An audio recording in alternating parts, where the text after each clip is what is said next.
I took the trip from Grand Junction down here using I-70. Once you pass 29 Road, you start to see those wet spots which quickly turn into black ice. Even though the storm rolling through the western slope didn't amount to a lot at lower elevations, up here at Powderhorn and up higher on the mesa, they're getting all kinds of snow. What that possible sales tax increase could mean for public safety, for our roads, and for your wallet. I'm told that people in our community knowing and understanding the signs of abuse and neglect and knowing what to do if they see them are incredibly important to keeping kids in our community safe. Pretty quiet on Horizon Drive right now, but I was at a watch party for supporters of 2A earlier, and the mood overall optimistic. It's a beautiful day out. We had a little bit of a weather delay earlier today, but now the sun out in full force. Let me step to the side so you can see just how many people are out here for Father's Day. It's easy to think that you only need to bring a t-shirt and no provisions when you go outside, but in a snap, you could find yourself in the dark, lost, and with the wrong equipment.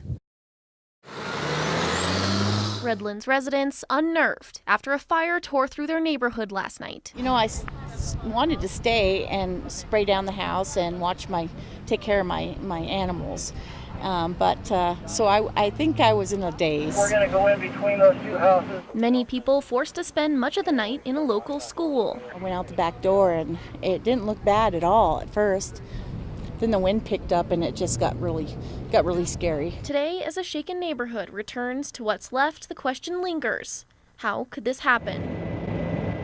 We've been using some aerial surveillance today. The Mesa County Sheriff's Office says they know where it started. Right now we're in the process of getting a search warrant. They just don't know who started it. We have not identified a suspect at this time. But if they figure it out, the charges could be steep. It's an arson, 4th degree arson. It's a felony. A Clifton neighborhood. It makes you kind of sad. Learning Wednesday that police believe Kyle Free died inside this home. Makes you wish there's something you could have done, even though there's obviously nothing that could have been done, at least on our part. He's been missing since April, according to the Mesa County Sheriff's Office. Nearly 8 months later, 5 people arrested. Obviously, that's really sad, and it's something that's unfortunate. Things like that should never have to happen. This is John Eddy's arrest affidavit. You may remember he is one of 3 people that was arrested on December 10th. It's 18 pages long, and it's just one of 5 arrest affidavits we're going to be getting in this murder investigation. The first arrest affidavit released to us by the Mesa County court system, hard to read. It is sad to know that something like that happened down the street from you. The affidavit details Rebecca Walker's side of the story.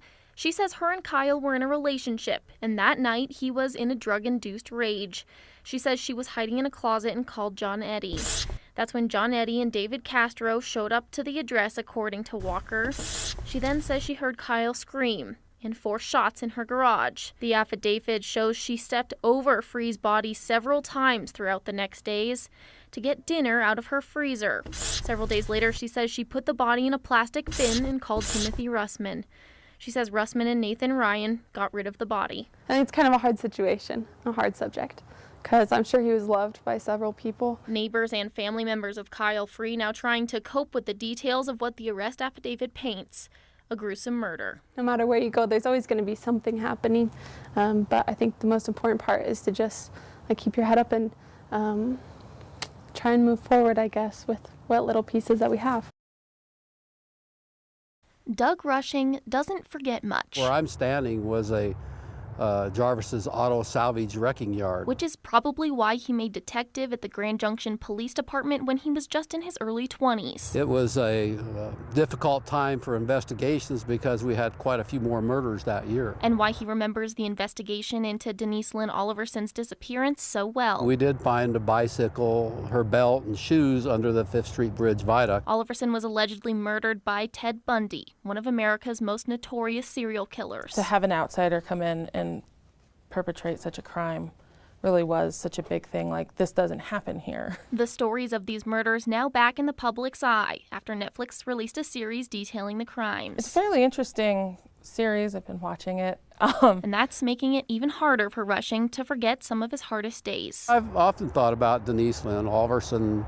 It always brings back those memories, you know, and trying to figure out what happened to Denise, you know, and I just feel rather badly that we didn't find her alive. It wouldn't be until years later that Bundy would confess to her murder. Her description, of course, matched a lot of the women that Ted Bundy had caused to disappear or murdered. And gave a vague description of dumping her body in the Colorado River. We were glad to hear him say that he had actually killed her. Rushing says not being able to find Oliver's son for her family, something that sticks with him today. She's maybe along the river here somewhere. Whether we ever find her or not, I'm not sure.